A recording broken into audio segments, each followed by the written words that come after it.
Hello everyone, good morning, welcome to our channel. তো আজকে হচ্ছে আমার ছুটির দিন, মানে শনিবার দিন। তো আজকে একটা পূজা আছে, তো সেই পুজোটাই করব। তো স্নান টান সেরে ঘরের সব কাজটা সেরে কিন্তু আমি এখন রেডি হয়ে চলে এসেছি আর পুজোর কাজের জন্য। তো তোমরা গেস করো তো কে কে কী পুজো। তো যাই হোক, আমি আমার ঘরের পুজো কমপ্লিট করে এখন কিন্তু সেই পুজোর তৈরি করছি। আর আষাঢ় মাসে কিন্তু সেই পূজাটা হয়। তো তোমরা কিন্তু একটু মানে কমেন্ট বক্সে জানিয়ে দিও যে এই পূজাটার নাম কি, ঠিক আছে? এটা গেস করতে হবে তোমাদের। তো আমি এই যে পুজোর সব কিছু রেডি টেডি করে এখন ঘরটা বসিয়ে দিয়েছি। আর জানো তো, আমাদের এখানে না প্রচুর বৃষ্টি। মার্চের 6 তারিখ থেকে এখনও লাগাতার বৃষ্টি হচ্ছে। তার জন্য কিন্তু আমি ভালো কলাপাতাও পাইনি, অনেক জায়গায় ঘুরেছি কিন্তু পাইনি।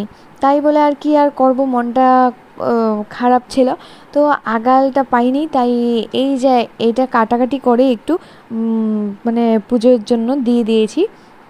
তো এখন আমি সব কিছু রেডি করে ঘরটট বসিয়ে দিয়ে এখন পড়বো পাঁচালি।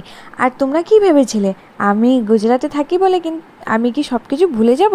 ভুলিনি, আমি সব কিছুই কিন্তু সব পুজো করি বাড়িতে। যে তোমাদের সঙ্গে সবটা শেয়ার না করলেও আমি কিন্তু সবটাই করি।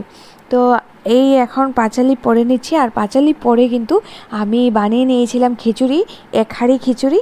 তো অনেকজন আসতে চলেছে আমাদের বাড়িতে, আর পরে লাস্ট পর্যন্ত কিন্তু আমি ভিডিও করতে পারিনি, কারণ আমি খুব ব্যস্ত ছিলাম।